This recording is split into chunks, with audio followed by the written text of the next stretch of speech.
चंद्रावर जाणार आहेत, सूर्यावर जाणार आहेत. आता त्यांनी पृथ्वी मिळवली आहे म्हणजे शून्य.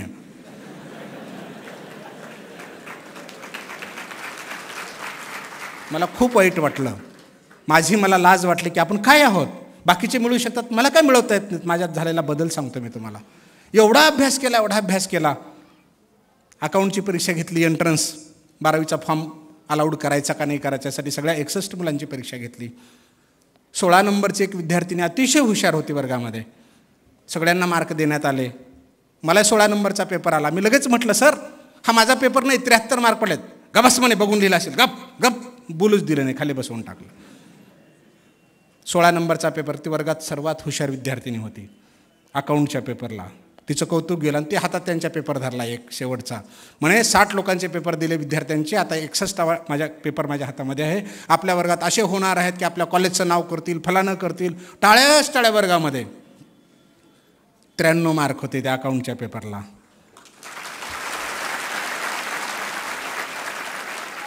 तो पेपर जेव्हा त्या मुलीला देण्यात आला तेव्हा ती म्हणाली, सर हा माझा पेपर नाही. तेव्हा मी उठून म्हटलं, सर तो माझा पेपर आहे.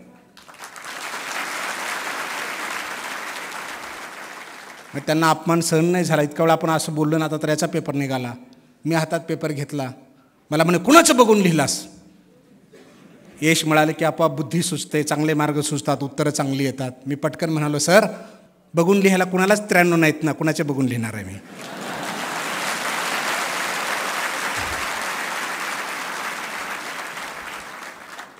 हेतू काय सांगण्याचा? फक्त स्वतःकडे बघा, तुलना स्वतःशी करा. खूप सुंदर आहे जीवन, अतिशय सुंदर आहे ना. सौंदर्याला सजवायचं आहे, तुम्हाला फुलवायचं आहे. ऊस डोंगा परी रस नव्हे डोंगा, काय भुलला शिवरली या रंगा. बाह्यांगाकडे बघू नका. भारी कपडे पाहिजेत, फूल पाहिजे, केशर पाहिजे, अशी साडी, असे ब्लाऊज, तसे कपडे, जीन पॅन्ट शर्ट. अरे जे असेल ते घाला हो. सुगंधीतून बाहेर पडला पाहिजे. जेव्हा मी बाहेरून आलो ना, तेव्हा कुठे 2 मुलं, 2 मुली एका कोपऱ्यात, गाडीच्या आडवं मागं पुढं बरेच काही दिसत होते. मला बरेच काही लोक दिसत होते. कोण होते बाहेर? मुलं मुली. काय गप्पा करत होते? अभ्यासाच्या करत होते, कशाच्या करत होते मला माहिती नाही.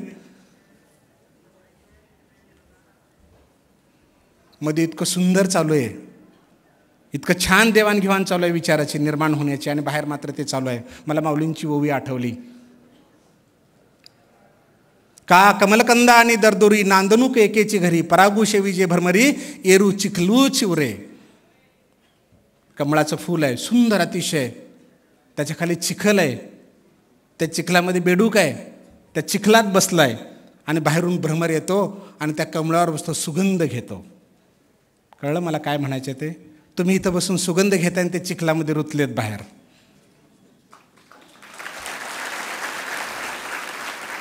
म्हणजे जर आपल्याला इतक्या चांगल्या क्षेत्रात येऊन जर कळत नसेल, काय घ्या, उठून जातात लगेच. थोडासा कंटाळा, अरे बाथरूम फिथरूमला आहे का नैसर्गिक कॉला, जाऊन परत ये ना. नाही आता बोर होऊ बसलो 2 तास. अधिकारी काय बदलू लागलेत, व्याख्याते बदलू लागलेत. व्याख्याते बदलण्यासाठीच आहेत, तू बदलू नको. कारण तुझ्यासाठी चाललंय हे सगळं. येणारी माणसं तुझ्यासाठी आलेत, तुला देण्यासाठी आलेत, तू घेण्यासाठी आलायस. तुझा जर पदर फाटला तर टाकणारा माणूस कशात टाकणार आहे? मग तुझा पदर फाटू देऊ नको. मिळवायचं आहे ना तर कुणाकुणी मिळव. हळूच विचारतात पोरं एकमेकाला, हे IAS आहे का IPS आहे? अरे तुला काय करायचं आहे IAS आणि IPS वरून? देतंय ना चांगलं, घेऊन टाक. कोण देतोय त्यापेक्षा काय देतोय ते बघ. कोण देतोय त्यापेक्षा काय देतोय. जर पचण्यासारखा असेल, निर्माण होण्यासारखा असेल, घेण्यासारखा असेल तर कुणाकडूनही घे. कुणाकडूनही घे. कारण निर्माण व्हायचं आहे ना तर घ्यायला शिकलं पाहिजे. परत महाभारतात जाऊया आपण. एकलव्याला सर्वश्रेष्ठ धनुर्धर व्हायचं होतं. एकलव्याला सर्वश्रेष्ठ धनुर्धर व्हायचं होतं म्हणून गुरु द्रोणाचार्याकडे गेला. पण काही अटी शर्तीमध्ये बसला नाही म्हणून त्याला सांगितलं की तुला नाही बसता येणार, तुला नाही घेता येणार आमच्याकडे. त्याला थोडंसं वाईट वाटलं, पण जिद्द नाही सोडली त्याने. तो म्हणला की नाही, मला सर्वश्रेष्ठ धनुर्धर व्हायचंच आहे. तुम्ही शिकवत नसाल म्हणून काय झालं? जंगलात गेला. हात काढू का बाजूला? करंट उतरायचं, वाजू लागलं म्हणून म्हणलं. स्वतःला सांभाळलं पाहिजे हो. आज कसं आप भला तो जग भला, हम है तो आप है, हम नाही तो क्या मजा आहे बाकी मी. कळलं ना. म्हणून आपण निर्माण व्हायचं, बघायचं, वाजलं की बाजूला व्हायचं. नको रे बाबा इथं जायचं नाही आपण, कारण वाजलं की आपलं वाजू लागल्यास मजा नाही ना.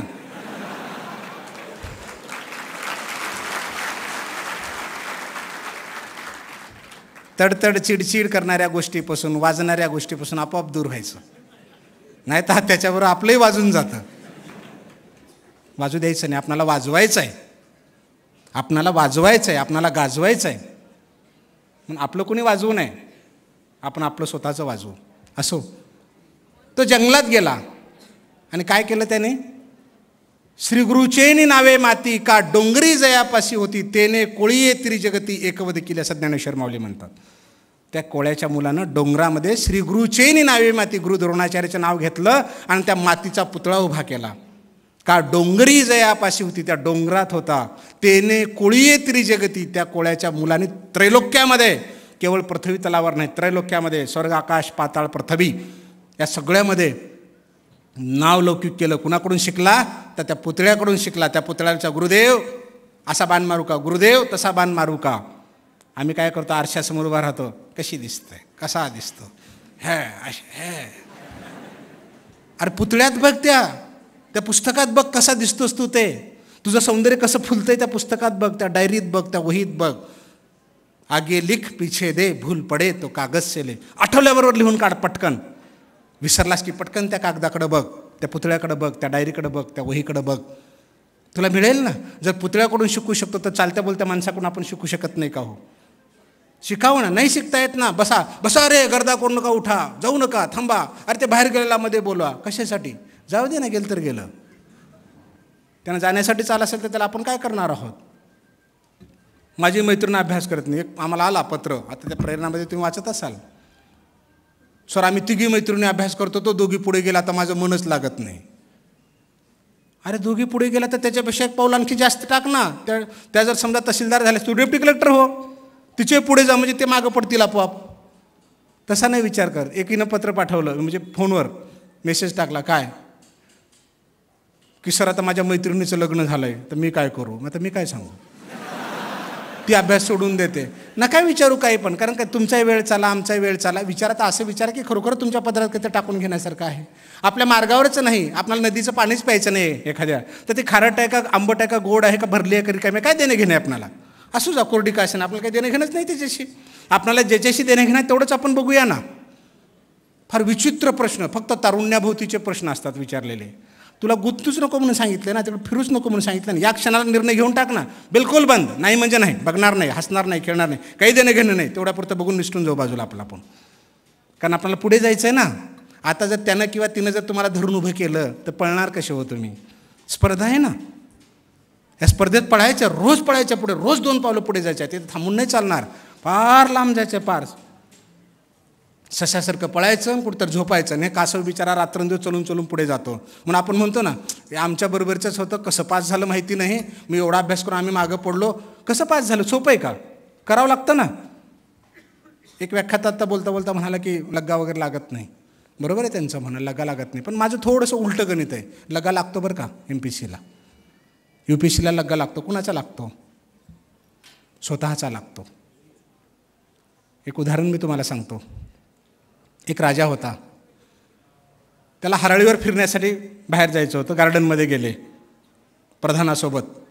हराळीवर फिरायचा आनंद घ्यायचा म्हणलं की पायामध्ये चप्पल बूट घालता येत नाही. मस्त फिरत होते, त्यांना खडा टोचला. हराळीवर फिरून आनंद घ्यायचा, खडा टोचल्याबरोबर ते प्रधानाला म्हणाले, अरे उद्यापासून गालीच्या अंतरून टाक, मला याच्यावर फिरायचं, म्हणजे खडे टोचणार नाही. त्या प्रधानाला आश्चर्य वाटलं, अरे हराळीवर फिरायचं गालीच्या अंतराला मजा कुठली मिळणार? त्याला घरातही फिरता येतं. दुसऱ्या दिवशी फिरायला गेले तर गालीचे कुठेच अंतरलेले नव्हते. राजाला थोडा राग आला. ते म्हणे, तुला काय सांगितलं होतं गालीच्या अंतराला? ते पाठीमागचे हात पुढे केले प्रधानाने आणि सांगितलं, राजेसाहेब हे बूट पायात घाला, जोडे चप्पल दोन्ही हातात होते, हे पायात घाला, आता कुठेही फिरा म्हणे तुम्ही, गालीच्या अंतराची गरज नाही, तुमच्या पायाला खडा टोचणारच नाही, काटा टोचणारच नाही. अगदी त्याप्रमाणे अभ्यासाची जोडे पांघरा ना तुम्ही, कष्टाची जोडे पांघरा ना, आयुष्यात कधीच अपेक्षेचा काटा तुम्हाला टोचणार नाही.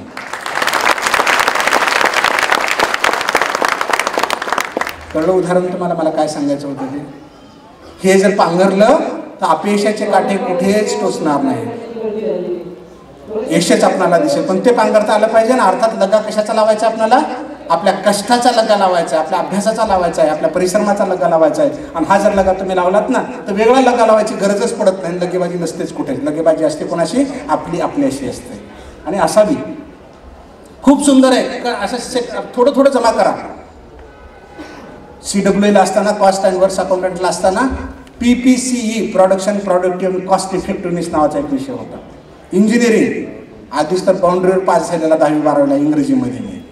11वीतून हाकलून दिलेलं माझं नाव सांगितल्यामुळं. एवढा अवघड माणूस मी. त्यात 100 मार्काचा तो पेपर होता. 282 पेजेसचं पुस्तक होतं ते. मी तुम्हाला अभिमानानं सांगेन 3 महिन्यामध्ये 282 पानं जशाच तशी पाठ करून टाकली, जशाच तशी मुखोद्गतच. आजही भरपूर आठवतं मला त्याच्यातलं. 100 पैकी 83 मार्क पडले. आणि त्यावेळेस 87-88ला 251 रुपयाचं बक्षीस मिळालं. 251 म्हणजे प्रचंड. 6 महिने जगलो त्याच्यावर मी. 6 महिने त्या 251 रुपयावर. रेल्वेमध्ये केळी विकल्या, आंबे विकले, लिंबोळ्या विकल्या, तळ्यावर कामं केली, खोदली, काही पण केलं जीवनामध्ये. नाही हार मानली. म्हणजे फार मोठा झालो अशातला भाग नाही. मी तुम्हाला मोठं व्हा म्हणणारच नाही. अजिबात तुम्हाला मोठं होण्याची माझी शुभेच्छा असणार नाही. कारण मला खात्री आहे सगळी मोठी माणसं चांगली असतीलच असं नव्हे, पण सगळी चांगली माणसं खऱ्या अर्थाने मोठ्याने चांगली असतात. म्हणून मी तुम्हाला म्हणेन की तुम्ही चांगलं व्हा. चांगलं व्हा. छोट्या पदावर जा, हरकत नाही, पण इतकं चांगलं व्हा की कोणी म्हटलं पाहिजे अरे वा, फलाण्या बापाचा आईवडिलांचा मुलगा दिसतोय, फलाण्या आईवडिलांची मुलगी दिसते, हा फलाण्या स्टडी सर्कलचे विद्यार्थी आहेत, अनंत पाटलांचे विद्यार्थी आहेत. काही म्हणू द्या ना, चांगुलपणापटी आपलं वलय निर्माण व्हावं. मोठेपण हे कधीतरी संपत असतं, चांगुलपण संपत नसतं, चांगुलपण सातत्याने वाढत जातं. म्हणून आपल्या देशामध्ये मोठी माणसं जन्मली, त्यांच्या जयंत्या पुण्यतिथी आपल्याला पाठ नसतात. आपल्या बापाची पुण्यतिथी जयंती आपल्याला पाठ नसते, पण चांगल्या महाराज साधू संतांची, देशनेत्यांची जयंती पुण्यतिथी आपल्याला पाठ असते. याचा अर्थ असा आहे की आपल्याला चांगलं व्हायचं आहे. चांगलं कुठून होतं? स्वतःच्या अभ्यासातून होतं, आपल्या कर्मातून. कर्म म्हणजे कर्तव्य.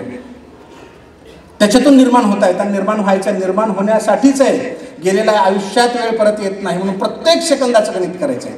या क्षणाला ठरवून टाकायचं आहे. नो टपरी टापरी, पाणीपुरी भजे फिजे काय असं योगायोगानं आणून द्यावे असेल तर ठीक आहे. खास तेवढ्यासाठी कुठून जायची गरज नाही.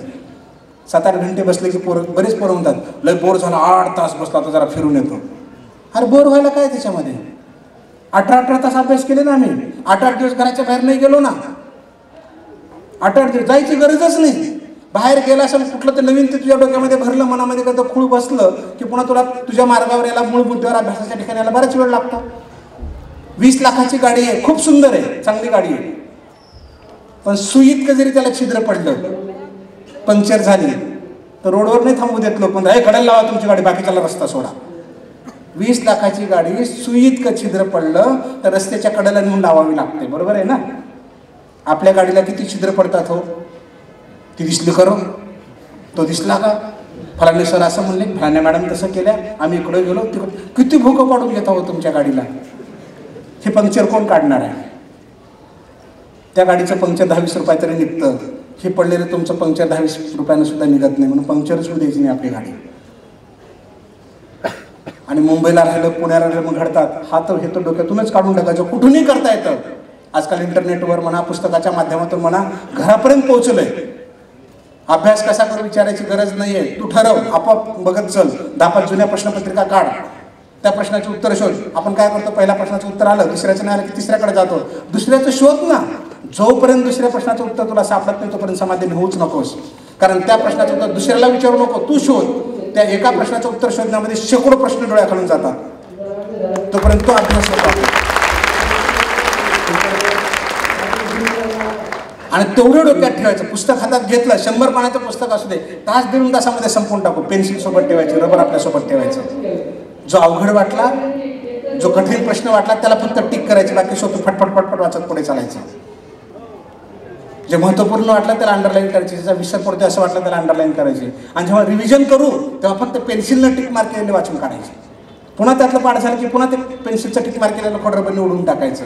आणि 8-15 दिवसांतर पुन्हा एकदा पूर्ण वाचून काढायचं. आजही पुस्तक हातात तेच दिसतं.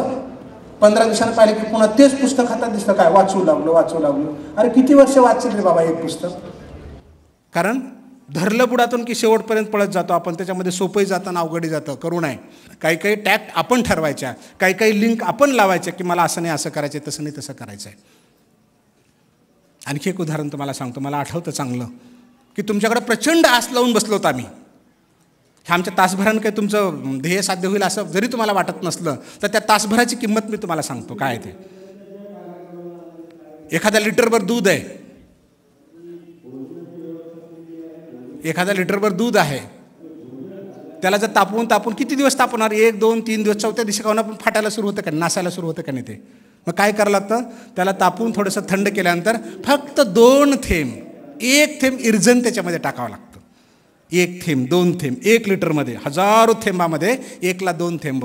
मग त्याचं दही होतं, बरोबर आहे. मग त्याला घुसळा, त्याचं ताक आणि लोण्याला गरम करा, उकळून काढा, सुंदर तूप, मग वर्षभर ठेवा, नासत नाही.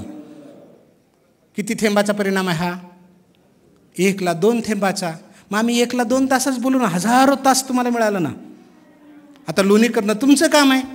आम्ही 2 थेंबापुरतं तुम्हाला टच केलं, कळलं का तुम्हाला? म्हणून याला असं समजू नका की रात्रदिवस आमचं दूध येणे तापवित राहा. आम्ही जर तापवलं तर कधी दिवशी नासेल ते. म्हणून फक्त स्पर्श करून घ्या, मिळवून घ्या आणि पुढे सरकत राहा. मी कीर्तनातून एक उदाहरण सांगत असतो. एक वारकरी दिंडीला निघाला. त्यावेळेस जायचं म्हणलं की यायला 7-8 दिवस लागायचे, कारण पायी जावं लागायचं, गाड्या घोडी व्यवस्था नव्हती. त्याने घरामध्ये इकडे पाहिलं काही आहे का, घरामध्ये मांजर कुत्रं वगैरे असेल तर बाहेर हाकलावं. त्याला काही दिसलं नाही. त्याने घराला दार लावलं, कोंडी लावली आणि बाहेर निघाला. पण त्या घरामध्ये एक मांजर बसलं होतं लपून. एक शिंक होतं, शिंक माहिती आहे ना तुम्हाला, असं लोंबकळतं असतं ते. त्या शिंकावर एक गोळा होता, पांढरा शुभ्र गोळा. त्या मांजराला असं वाटलं की हा लोण्याचा गोळा आहे. आता मालक बाहेर गेला, मी हा लोण्याचा गोळा खाऊन टाकेन. आणि त्या मांजराने उड्या मारायला सुरुवात केली, पण त्याला तो गोळा पोहोचेच ना. असे 8 दिवस गेले. 8 दिवस गेले असे. आणि 8 दिवसानंतर वारकरी परत आला. याने उडी मारायची, खाली बसायचं, उडी मारायची, खाली बसायचं. दार काढलं. दार काढल्यावर हवा येते, हवा आली आणि ते झोका हलला आणि ते गोळा खाली पडला. खाली पडल्याबरोबर या मांजराने त्या वारकऱ्याची भीती नाही बाळगली, कारण त्याचं ध्येय होतं. 8 दिवस सारखं बघत होता तिकडे. पटकन उडी मारली तो लोण्याचा गोळा खाण्यासाठी. उडी मारल्यावर त्याच्या लक्षात आलं, अरे हा लोण्याचा नव्हे, हा रुवाचा, कापसाचा गोळा आहे. आशा संपल्या आणि त्या ठिकाणीच तो देह ठेवला, मरून गेला. तुमचे मायबाप तुम्हाला लोण्याचा गोळा म्हणून पाहू लागलेत. माझा लोण्याचा गोळा, माझी लोण्याचा गोळा, आज ना उद्या अधिकारी होणार आहे, कर्मचारी होणार आहे, कुठं नोकरीला लागणार आहे, तुपाचा गोळा आहे, लोण्याचा गोळा आहे. आणि जेव्हा त्यांना कळेल एजबार झाल्यानंतर की अरे हा तर लोण्याचा नव्हे, हा रुवाचा गोळा आहे, कापसाचा गोळा निघाला, तर त्या मांजरासारखं मरणार नाहीत प्रत्यक्षात, पण मेल्याच्या वरची त्यांची अवस्था होईल. आणि याला कारणीभूत तुम्ही असाल. याला कारणीभूत तुम्ही असाल. याचा अर्थ काय माहिती आहे की तुम्ही कुठं कमी पडताय. कमी पडू नका. केल्याला काहीच वाया जात नाही, काहीच वाया जात नाही. नाही नोकरी लागली एवढे प्रयत्न करून तरी वाईट तरी वाटणार नाही की मी प्रयत्नच नाही केला. बिना प्रयत्नाचं जर अपयश आलं तर पचवणंसुद्धा कठीण जातं. म्हणून कष्ट करून बघा. मिळालेलं ज्ञान कुठेच वाया जात नाही. कुठलंही कामी कशाला ना कशाला उपयोगात आणता येतं. जीवनामध्ये पायावर उभा राहता येतं. आत्मविश्वास वाढतो, एकाग्रता वाढू शकते. ज्ञानेश्वर माऊली असं म्हणतात, तरी अवधान ऐकले दिजे, मग सर्व सुखाशी पात्र होईजे, हे प्रतिज्ञोत्तर माझे उघड आहे का. प्रतिज्ञापत्र केलं 725 वर्षापूर्वी ज्ञानेश्वर माऊलीने. काय म्हणतात, मी वचनपूर्वक सांगतो, शब्देवर सांगतो की तुम्ही जर अवधान दिला, अवधान म्हणजे लक्ष, पक्षाचा डावा डोळा म्हणजे डावाच डोळा, DYSP म्हणजे DYSPच, डेप्टी कलेक्टर म्हणजे डेप्टी, होणार म्हणजे होणार, मिळवणार म्हणजे मिळवणार, माझा जन्मसिद्ध हक्क आहे, हे तुम्हालाही म्हणता आलं पाहिजे. काय म्हणाले, तरी अवधान ऐकले दिजे, मग सर्व सुखाशी पात्र होईजे. जर एकाग्रता वाढली तर 100% सर्व सुख तुम्हाला मिळेल.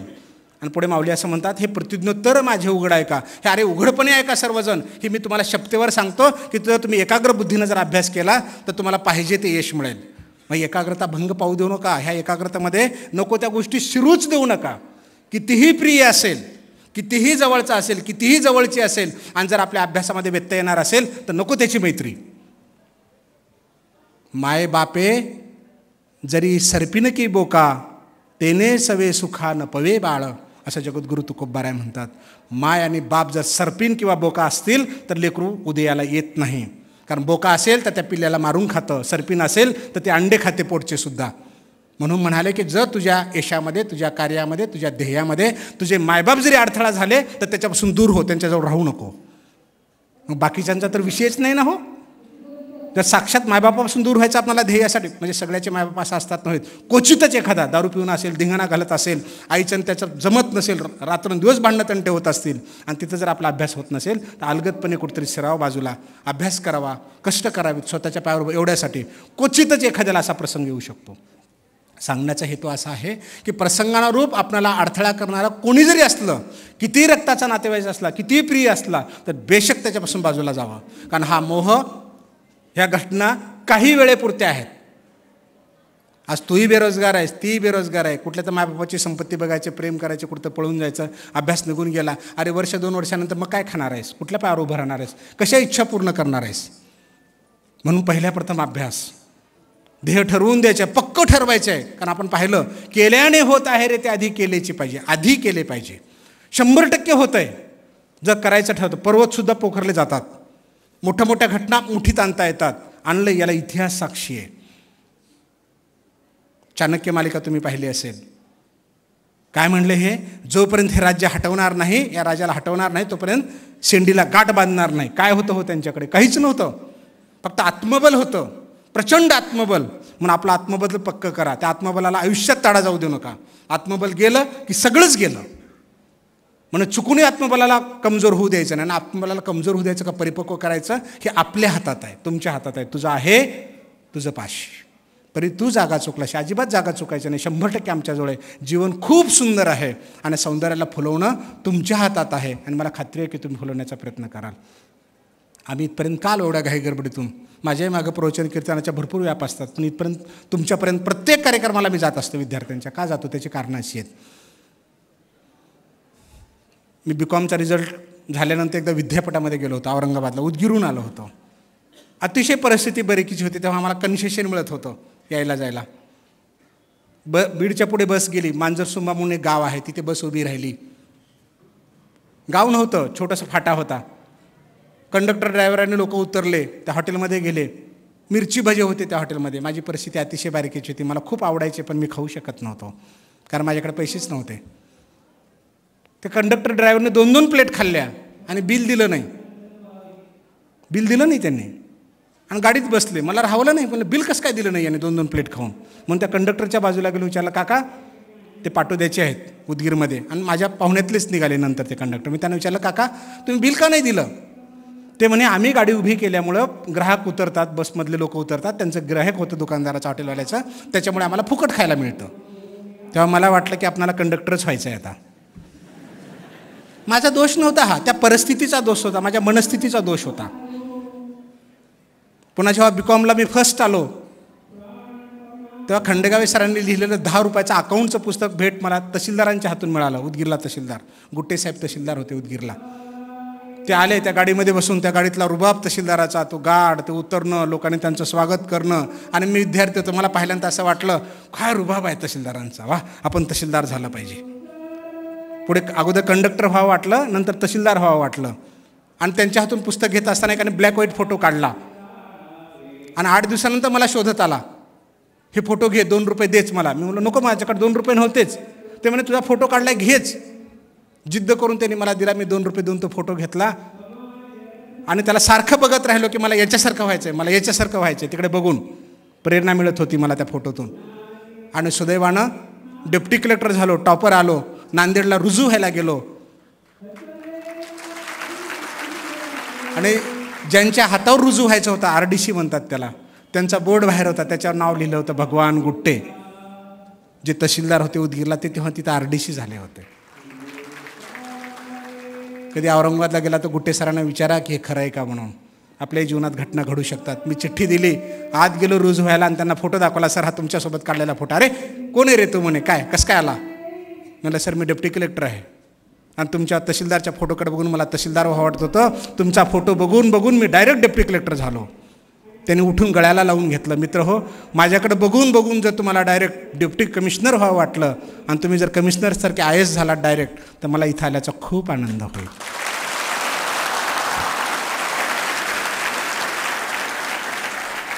आनंद सरांच्या या आनंदामध्ये, तुमच्या जीवनाच्या आनंदामध्ये, आईवडिलाच्या, पालकांच्या, नातेवाईकाच्या, समाजाच्या आणि देशाच्या आनंदामध्ये आपण भर घालण्यासाठी आनंदाचं पाऊल आनंदाने उचलावं आणि आनंदी व्हावं, याच्यासाठी आपल्याला आनंदपूर्वक शुभेच्छा. धन्यवाद. थँक्यू.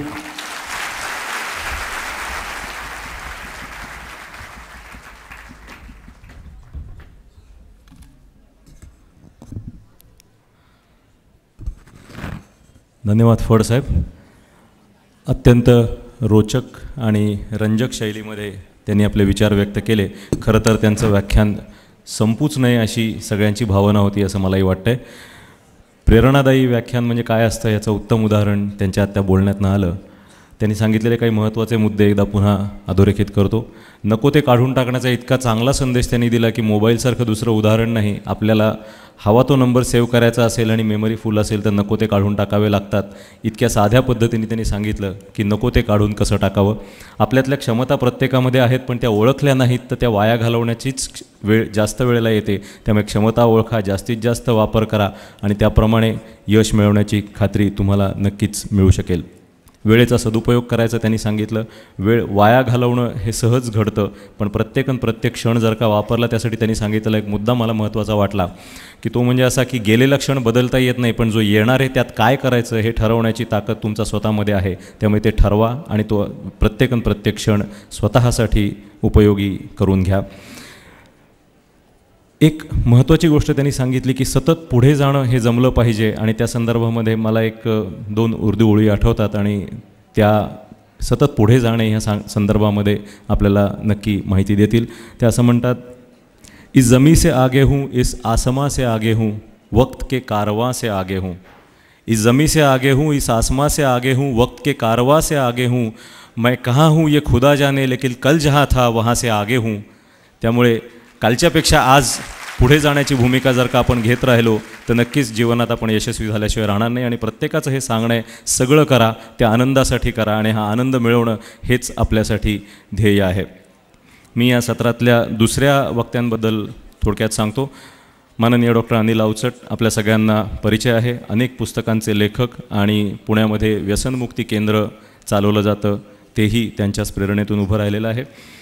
ते प्रत्यक्ष इथे येऊ शकले नाहीत, त्यामुळे त्यांचा रेकॉर्डेड संदेश किंवा भाषण आपल्याकडे आहे आणि आपण ते आता पाहणार आहोत.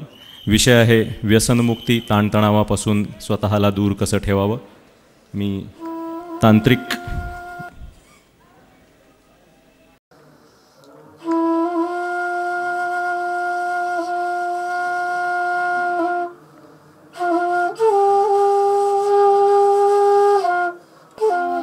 डॉक्टर अवचटांना इतक्या वेगवेगळ्या प्रकारचे छंद आहेत, ते आपल्याला दिसतील. ते स्वतः बासरी वाजवतात, काष्ठशिल्प करतात, अनेक प्रकारच्या ओरिगामी कला त्यांच्याकडनं आपल्याला बघायला मिळू शकतात.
मित्रांनो, मी आज तुमच्या भेटीला येऊ शकत नाही कारण आजारी पडलो आहे. पण तरी यामार्फत थोडंसं एक थोरल्या भावाच्या नात्याने काही सांगावं असं वाटतं तुम्हाला, ते मी सांगणार आहे. तुमच्या सगळ्या संमेलनाला माझ्या खूप खूप शुभेच्छा. हा जो आपण जे व्हायला निघालेला आहात ती एक अधिकारी व्हायला निघालेले आहात आणि ह्या अधिकाऱ्यांनी कसं असावं, कसं त्यांनी काय करावं याच्याविषयीच्या तुमच्या काही कल्पना असतील, पण त्या आपण तपासून पाहूया सुरुवातीपासूनच. खूप त्रास होतो, बदल्या होतात, बदली झाली की सगळं आपल्याला कुटुंब हलवावं लागतं किंवा आपल्याला एकट्याला तिथं राहावं लागतं. मग तिथं ते कुठून तरी जेवण काहीतरी असं सगळे गैरसोयी असतात. पण मित्रांनो, यासाठीच आपण या परीक्षांमध्ये बसलेलो आहोत असं समजा. जिथं कोणीही जात नाही तिथे आपली जायची तयारी पाहिजे. जिथं लोक राहतात त्या अर्थी आपण राहू शकलो पाहिजे. लोक जे जेवतात ते आपण जेवू शकलो पाहिजे. लोकांच्या जीवनामध्ये मिसळल्याने खूप असा मोठा आत्मविश्वास येतो. मी पत्रकारितेच्या निमित्ताने खूप अशा लोकांपर्यंत पोचलो. अगदी आदिवासी ज्यांची भाषा समजत नव्हती अशांच्यामध्ये सुद्धा मी राहिलेलो आहे. अगदी अंदमान काय, बस्तर काय, सगळीकडे. आणि मला सगळीकडचे लोकांचं खूप प्रेम मिळालं, कारण मी त्यांना हलकं समजत नव्हतो, खालचं समजत नव्हतो. मी त्यांना माझ्यासारखेच माझे मित्र मानत होतो. निसर्गाने सगळं जे मला दिलं आहे ते त्यांना दिलेलं आहे, आपल्या सगळ्यांना दिलेलं आहे. असं उलट आपल्यापेक्षा ते जास्त चांगलं जीवन जगतात असं मला वाटलं, की ते हातात हात घालून चालतात, एका समूहात राहतात. आणि म्हणजे मी एकदा आदिवासी एका बाई दूध पाजत होत्या एका मुलाला, तर म्हटलं तुमचा मुलगा का? ते म्हटले नाही नाही, त्या बाईचा मुलगा, ती कोपऱ्यात बसली तिचं. म्हटलं मग तुम्ही पाजताय, त्याच्यात काय झालं? म्हटले म्हणजे इतका तो आपला मुलगा म्हणून जे आपण वाढवतो आणि त्याला शाळेत घालतो आणि त्याला मार्क पडले पाहिजेत आणि हे झालं पाहिजे, काहीही नाही त्यांच्यामध्ये. आणि हे आपण कसं विसरलो, सगळं समूहाने राहणारं जीवन कसं विसरलो? काय ह्या स्पर्धा आल्या. आता या स्पर्धा परीक्षांमध्ये तुम्ही आहात, कठोर कॉम्पिटिशनच्या नादी लागू नये. जे मिळेल ते आपलं. कबीराचा दोहा आहे, सहज मिले सो दूध समान, मांग मिले सो पाणी. सहज मिळेल ते दूध आहे, मागून मिळालं ते पाणी. पुढे म्हणतो, कहत कबीर रगत समान जिसमे ऐच्छात आनी. म्हणजे ओढाताण करून मिळवलेलं ते रक्तासारखे असं म्हणाला. म्हणून आपण कुठल्या पंथाचे? तर सहज मिले सो दूध समान. आम्ही मुक्तांगण चालवतो संस्थेला. एकदाही मी असा पैसे कोणाला मागितलेले नाहीत की आम्हाला किती अडचण असली तरी. जे सहज मिळतं त्याच्यात आपण भागवायचं. आणि तरी आमची संस्था गेल्या 28 वर्षाची चाललेली आहे. तर म्हणजे हा जो संबंध एक आपण माणुसकीचा दृष्टिकोन घेऊन त्या पायावर जर समजा आपण उभं राहिलो, तर मग आपल्याला या बदल्या किंवा प्रमोशन न मिळणं, जवळपास भ्रष्टाचार चालतो त्याच्याकरता काही न करता न येणं, हे सगळं आपण सोसायचं. शेजारी काय चाललं याच्याशी माझा संबंध नाही. माझ्या अधिकार क्षेत्रात काय मी करू शकतो हे मी पाहणार. तिथं जराही लबाडी होऊ देणार नाही, जराही भ्रष्टाचार होऊ देणार नाही. हे जर आपण दाखवलं सुरुवातीपासून ना, तर मग कोणी आपल्या नादी पण लागेन असं होतं. आम्ही सुद्धा मुक्तांगणचं हे करताना खूप आम्हाला अपेक्षा होत्या भ्रष्टाचारी लोकांच्या, की आम्ही तुम्हाला एवढी ग्रँट देतो तर तुम्हाला एवढं द्यायला काय झालं असं. तर म्हटलं तसं एक पैसा जरी दिला तरी आमच्या सगळ्या संस्थान सुरू करणं चालवण्याचा पाया ढासळून जाईल. म्हटलं शेवटी सगळ्यात पक्का पाया हा नैतिकतेचा पाया असतो. तुमची जात, तुमचा धर्म, तुमचे पैसे तुमच्याकडे असलेले काहीही कामी येत नाही. फक्त तुमचं एक नैतिकता तुमची काम करते. तर त्यामुळे आपण कशाला भ्यायचं नाही. मी चांगले अधिकारी बघितले उत्कृष्ट, आणि ते कसल्या त्या फ्लॅट घेताना चुकीच्या रस्त्याने गेले आणि आयुष्यभराच्या कारकिर्दीवर बोळा फिरवला गेला अक्षरशः.